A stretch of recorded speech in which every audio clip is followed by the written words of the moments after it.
Ce soir, selon les révélations du Washington Post, eh bien, il aurait encouragé Volodymyr Zelensky à passer à l'offensive. Regardez, lorsque Trump a demandé si l'Ukraine pouvait bombarder Moscou ou Saint-Pétersbourg, Zelensky a répondu « Si nous avons les armes adéquates, nous le pourrons ». Un message envoyé directement aux Américains qui pourraient fournir ces armes d'une certaine manière. Est-ce que là, il y a tout de même une forme de réveil américain, Ronald Ato? Je vais vous répondre cette fois-ci. Tout à l'heure, je vous ai dit non.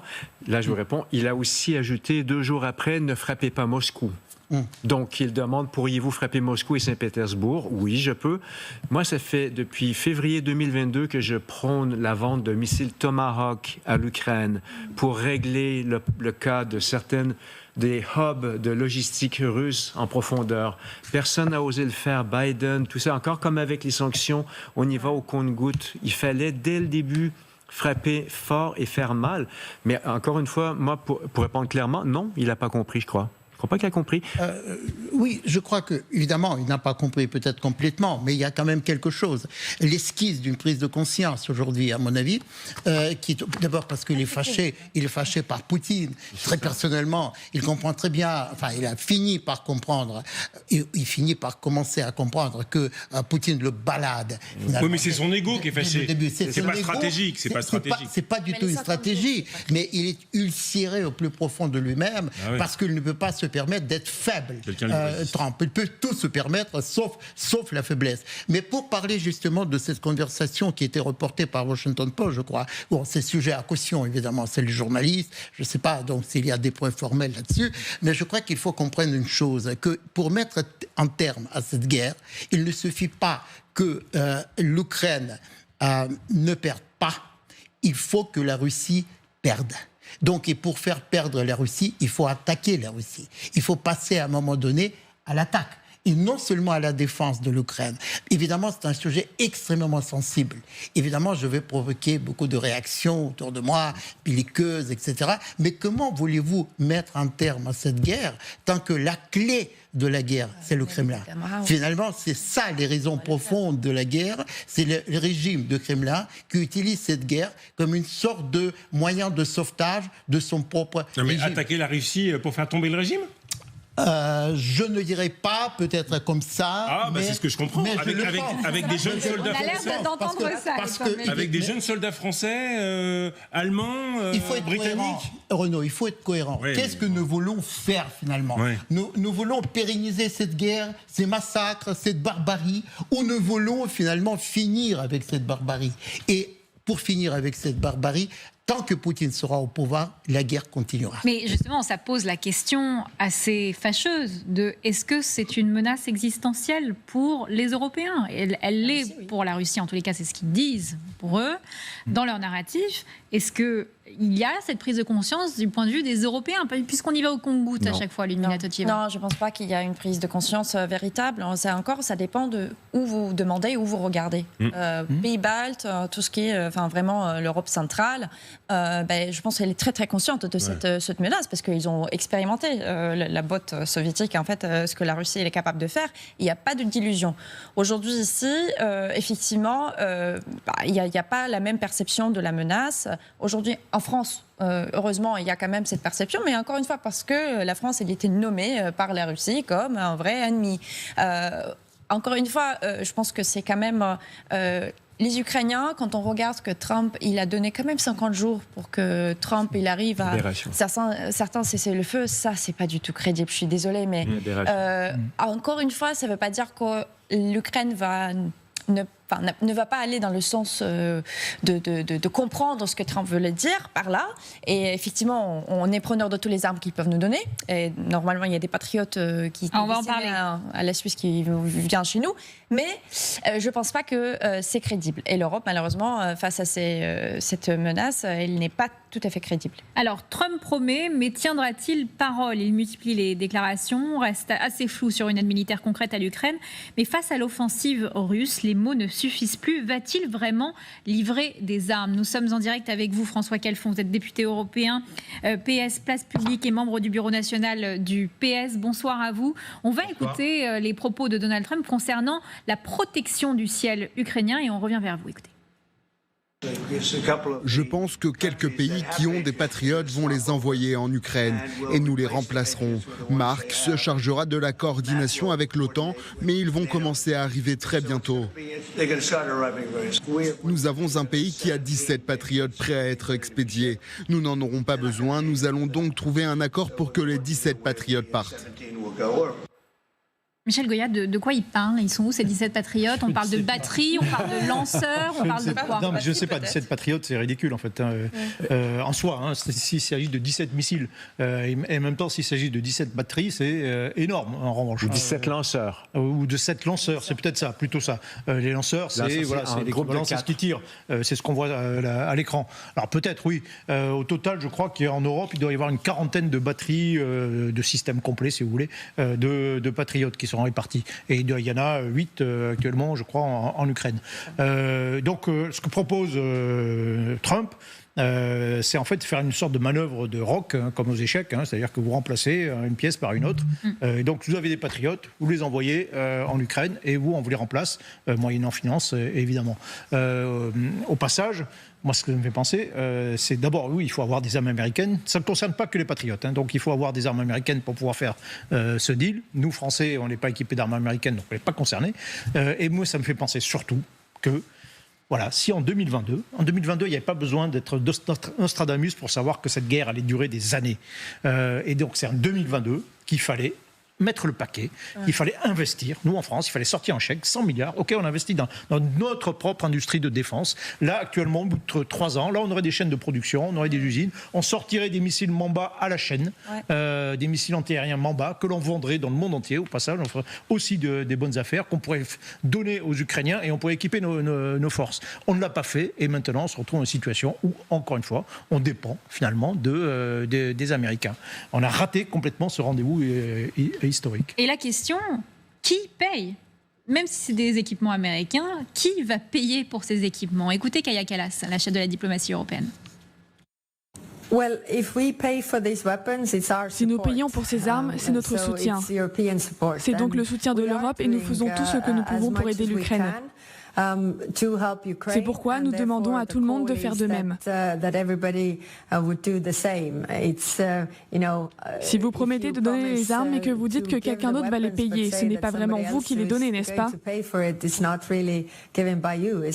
François Calfon, alors même question à vous, qui va payer? Déjà, en fait, les Européens mis bout à bout, le problème c'est qu'ils n'ont pas encore mis leurs moyens en commun, payent énormément. Les dépenses européennes, je parle même de l'Union européenne, sans rajouter la Grande-Bretagne, sont bien supérieures aux dépenses militaires russes. Suite à la crise du bureau ovale, on peut dire que l'Union européenne a quand même changé son paradigme avec le plan ReArmEU de 850 milliards d'euros, 150 milliards d'euros de prêts bonifiés. L'Allemagne a elle-même changé de paradigme puisque M. Merz s'apprête à dépenser 500 milliards d'euros. Bref, on est dans des sommes hallucinantes. Et Mme von der Leyen vient de présenter son budget. Dans le budget européen, il y a plus de 100 milliards d'euros, on dit 150 milliards, pour assurer l'autonomie stratégique depuis la Terre jusqu'à l'espace, puisqu'on a vu qu'il y avait l'affaire Starlink. Mais tout ça, ça ne prend pas 5 minutes. Les gens qui considèrent qu'on va répondre du tac au tac à la vitesse des rodomontades de M. Poutine, des réactions incompréhensibles de M. Trump se trompent. Tout ça, ça prend du temps. Et en plus, il faut coordonner des arrêts européens. Et la dépendance américaine, il n'y a qu'en France qu'elle n'existe pas ou beaucoup moins grâce au général de Gaulle. Mais partout ailleurs, c'est une drogue dure. C'est-à-dire qu'on voit bien que Dassault a beaucoup de mal à vendre ses armes et ses chasseurs aux autres pays européens, que la Belgique a acheté des F-35 américains. Bref, il faut en plus des dépenses hallucinantes et de la réorientation européenne qui est réelle et massive, qu'on puisse y intégrer du Made in Europe. Et ça, c'est quand même devant nous. J'entendais à l'instant l'histoire des missiles Mamba, c'est-à-dire qu'en fait, le système Patriot européen, français pour partie, on a imposé les canons César. Il faut que nous, finalement, reconstruisions une industrie de défense. Mais ça ne se compte pas en 6 mois, ça ne se compte pas en 1 an, ça se compte en décennies de reprendre la posture de défense. Enfin, il y a la question de l'acceptabilité sociale. On est en France, donc on peut voir la question budgétaire telle qu'elle se pose. L'effort budgétaire, il est là, mais il est en concurrence avec d'autres efforts budgétaires Donc la question de la soutenabilité, là. Mais enfin, je voudrais quand même dire qu'il y a quand même un vrai changement, pas simplement dans les discours, un vrai changement de pratique, un vrai changement de budgétaire en Europe, un vrai changement de posture. Par exemple, à titre personnel, je suis rapporteur pour le Parlement européen d'un rapport important sur la mobilité militaire. Alors ça peut paraître un petit peu abscon, mais en réalité, si on veut faire la guerre, il faut assurer l'arrière. Et on a vu par un rapport parlementaire du Sénat que les chars Leclerc, pour être acheminés en Roumanie, n'ont pas pris 5 jours depuis la France, ils ont pris 45 jours. Donc il faut reconstruire, après avoir engrangé les bénéfices de la paix, une posture de défense qui aujourd'hui n'est pas là. Alors François Calfon, vous avez fait bondir le colonel Goya en évoquant ça. Et c'est vrai qu'on parle du système Mamba, qu'on appelle aussi le système santé, en fait, que Emmanuel Macron a évoqué avec Volodymyr Zelensky, également dans son appel, en disant qu'ils allaient peut-être évoquer la possibilité, alors je mets bien des guillemets, d'envoyer des systèmes santé à l'Ukraine.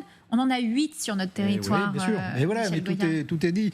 Alors moi, je suis complètement d'accord avec ce qui est dit. Hein, on fait un effort, mais cet effort, il fallait le faire il y a 3 ans. C'est ce que tu disais tout à l'heure. Et oui, c'est dès le départ. En plus, on dit qu'il faut l'acceptation sociale, mais quand la Russie a envahi l'Ukraine, quand la Russie a commencé à menacer nucléairement tout le monde, là, il y avait de l'acceptation. Là, il y avait un choc. Il y avait on se dit, oui, là, ça y est, on a changé de monde et il faut vraiment se réarmer. Donc, c'était là qu'on a raté l'occasion de le faire.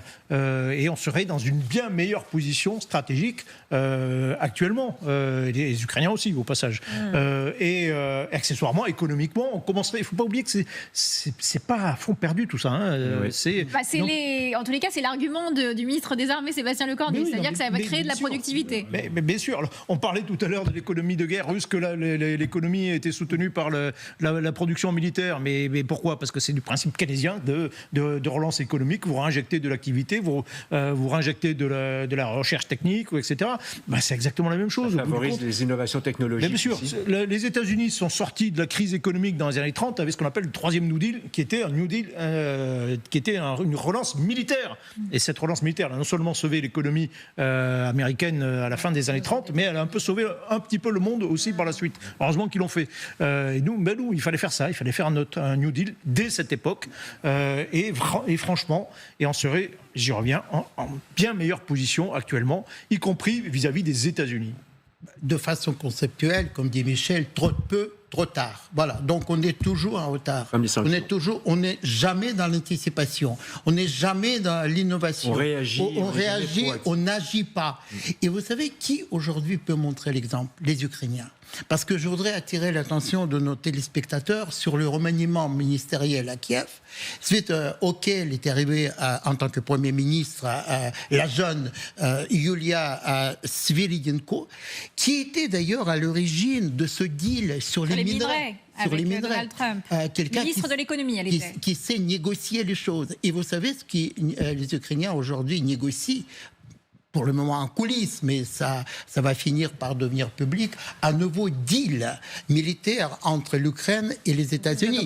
C'est-à-dire faire investir les États-Unis dans les drones qui étaient approuvés sur le champ de bataille, de façon à ce que les Américains puissent les acheter.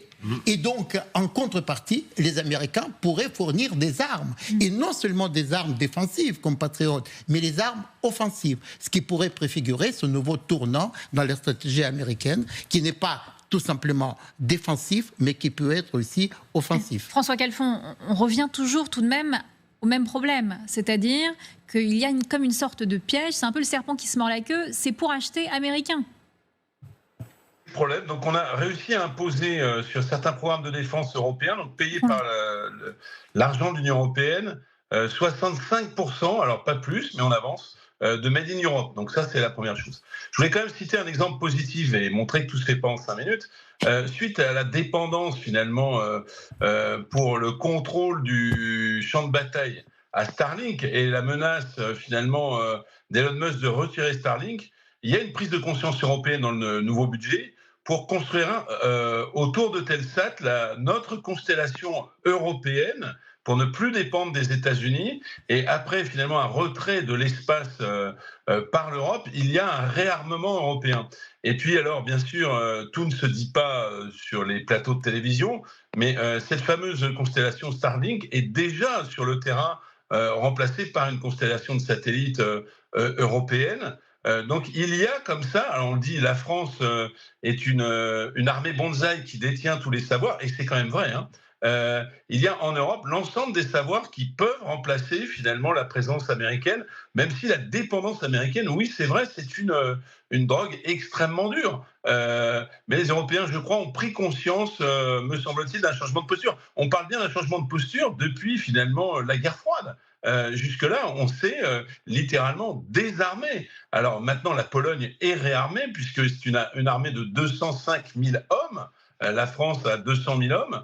Et si vous rajoutez l'ensemble des effectifs européens qui ne partagent pas forcément, qui n'ont pas de partage des tâches, eh bien, vous avez une armée extrêmement puissante. Donc ça prend du temps, hein, on ne va pas se mentir. La prise de conscience du Made in Europe n'est pas dans l'ADN de l'Union européenne, mais c'est quand même bien la première fois qu'il y a un semblant, finalement, d'armée européenne, et où finalement l'Union européenne, qui avait tout délégué à l'OTAN, depuis toujours d'ailleurs, hein, reprend un peu ses droits. En tout cas, l'argent est là. Et je le dis aussi avec force, parce qu'on reste français, même si nous sommes européens. La France détient des savoirs, c'est pas simplement sur le papier ou sur un plateau de télé. Elle est deuxième exportateur mondial d'armes et avance ce réarmement budgétaire. J'ai donné l'exemple des constellations de satellites. Je suis allé moi-même au Bourget, voir qu'un certain nombre de nos opérateurs français, je pense à Ariane Group, sont en train de construire exactement le chaînon manquant, vous en parliez tout à l'heure, entre les armes classiques et la dissuasion nucléaire. C'est-à-dire qu'il y a en cours de tests avec des commandes de la DGA et du commandement de l'air et de l'espace, ces fameux missiles hypersoniques européens, parce qu'on voit bien qu'il va falloir une arme pré-nucléaire. Ça n'existait pas en étagère en Europe. Le conflit russo-ukrainien fait apparaître ces nouvelles armes et qui sont made in Europe, c'est-à-dire des missiles finalement stratosphériques classiques, comme la Russie en a utilisé énormément. François Calfon, vous parlez de cette drogue dure, cette dépendance à l'armement américain. Il y a tout de même une question que vous avez soulevée, c'est est-ce que les Européens sont désormais seuls? Est-ce qu'ils doivent s'habituer à ça? Donald Trump le dit haut et fort. Notre priorité, c'est l'Indo-Pacifique, c'est l'Asie, c'est la Chine. Là, très clairement, vous nous avez parlé de défense européenne, mais Michel Goya, est-ce qu'on en est vraiment là? À part la boussole stratégique, le Fonds européen de défense qui ont été renforcés, des exercices communs, très clairement, on les voit. Est-ce qu'on est vraiment dans la défense européenne? Alors, ce qu'il faudrait, en réalité, le problème, c'est que, c'est la présence de l'OTAN, en réalité. C'est difficile. À partir du moment où vous avez déjà une structure, l'OTAN, c'est d'abord une structure. Vous avez des états-majors, vous avez quelques moyens dédiés communs, mais c'est des états-majors qui, après, commandent des forces nationales qui se réunissent. Bon. Mais cette structure, elle est déjà là. Et c'est très difficile d'imaginer une autre structure parallèle. C'est très redondant. Donc, ce qu'il faut qu'on fasse, c'est européaniser autant que possible l'OTAN. C'est-à-dire que l'OTAN doit militairement fonctionner, même si les Américains ne sont pas là. Changer le commandement stratégique pour vous, qui ne sont plus américains, ou être capable de fonctionner sans les Américains. C'est ça ce que ça veut dire. Et qui remplacera les Américains comme leaders? Les Français, les Britanniques. Mais on n'a pas d'argent. Non, puis c'est on n'a pas d'argent. Mais comment voulez-vous que les pays atlantistes, Allemagne, Pays-Bas, pays nordiques, la Grande-Bretagne qui est plus dans l'Europe, ils ont le papa, pour reprendre l'expression de Mark Rutte, donc de toute façon ils seront toujours sous influence américaine. Mais les pays atlantistes, comment voulez-vous que lorsqu'Emmanuel Macron parle de la construction d'un pilier européen de la défense qui coûterait une fortune, l'OTAN, les Américains, c'est 60%, je crois, le financement. Non, alors il y a le financement de l'OTAN, mais ça c'est au prorata des PIB. Oui. Bon, ça c'est le fonctionnement interne de l'organisation. Oui. Et après vous avez les budgets de défense des différents pays, mais qui servent à plein de choses. Donc oui, effectivement, si vous réunissez tous les budgets de défense de tous les pays, les États-Unis c'est à peu près 60%. Voilà. Bon, et ben les pays mais qui servent pour toute autre chose, pour tout à fait mondial. Tout à fait. Mais les pays atlantistes, Mélanie, l'Italie, surendettés. Oui. La France surendettée. Instabilité politique, peut-être une motion de censure à l'automne, instabilité politique sous la Ve République, ça n'était jamais arrivé. Comment voulez-vous que les pays atlantistes aient confiance pour couper progressivement le cordon avec Washington ? Alors, je me fais l'avocat du diable. Ça me semble impossible. Renaud Pila, Donald Trump aussi a ses affaires internes. On ne va pas dire que l'Amérique tient de manière constante non plus. Non, mais il y a une constance, c'est le budget militaire. 800 milliards de dollars par an. Oui. Que je sache, quand il y a les démocrates ou les républicains, le budget ne s'effondre pas. Nous, on a eu pendant 30 ans des bisounours qui pensaient que l'Europe, c'était un jardin pour touristes mondiaux. Bon, bah voilà. Et dernière chose, la génération de nos dirigeants depuis 30-40 ans n'est pas une génération d'après-guerre. François Mitterrand, lorsqu'il y a eu la crise des missiles Pershing avec l'URSS à l'époque, eh bien, tout socialiste qu'il était, il a dit « niet ». Parce que lui, il a connu la guerre. Les pères fondateurs, Monnet, Schuman, ils ont connu la guerre. On a aujourd'hui une génération de cadras quinquas qui n'ont pas connu la guerre et qui ont cru que le commerce des biens et des personnes allait rendre le monde en paix. On n'est absolument plus là-dedans. On est surendetté. Donc, je ne veux pas gâcher la soirée, mais c'est quand même très compliqué. Je pense qu'il y a quand même la question aussi de la posture de l'Europe, mais dans le sens géopolitique du terme. C'est-à-dire qu'aujourd'hui, l'Europe, elle assume son rôle économique. Mais pour être une vraie puissance avec qui on peut compter, c'est-à-dire que la Russie pourrait effectivement vous parler et vous considérer comme acteur potentiel, ou même Trump qui vraiment considère l'Europe comme une unité, il faut aussi être crédible sur sur les moyens que vous donnez pour assumer cette rôle géopolitique. Et là, on ne parle pas que du budget justement de la défense, parce que c'est d'où en fait c'est un des fondamentaux en fait pour avoir cette crédibilité, mais aussi la vision de l'Europe du futur. C'est-à-dire la question toute simple, est-ce que l'Ukraine, on l'intègre dans l'Union européenne ou pas ? Est-ce que la Moldavie, on l'intègre dans l'Union européenne ou pas ? Parce que dans ce cas-là, l'Union européenne on peut redéfinir les frontières d'influence géopolitique et elle va, de toute manière, Ludmilla, on a trop élargi déjà. Tout ce qu'il y a. On est trop nombreux. Oui, je sais, mais je pense que c'est sur cette question-là que l'Europe n'arrive pas à coucher, désolé, la décision depuis très très longtemps, parce qu'il y a 27 pays membres qui ne sont pas d'accord sur la question et qui, chacun y est pour ses propres... 27 Alors certains parlent d'un format restreint, c'est-à-dire de revenir à une certaine forme de format E3, Allemagne, Grande-Bretagne, Pologne. Alors Pologne parfois, mais le format E3 juste avec la France, notamment. C'est le cas pour les négociations sur le nucléaire iranien, par exemple, c'est le format E3 qui a été mis en avant. Concrètement, est-ce qu'il faut revenir à un socle fort, Alexandre Melnik, de pays qui iraient parler à Donald Trump au nom de la Commission européenne ? C'est l'alliance volontaire finalement. Parce qu'au XXIe siècle, ce n'est pas la coalition qui fait la mission, c'est la mission qui fait la coalition. Par rapport à la guerre froide, la situation a complètement changé. C'est-à-dire, d'un côté, l'Europe doit retrouver sa flexibilité, justement, changement de logiciel mental.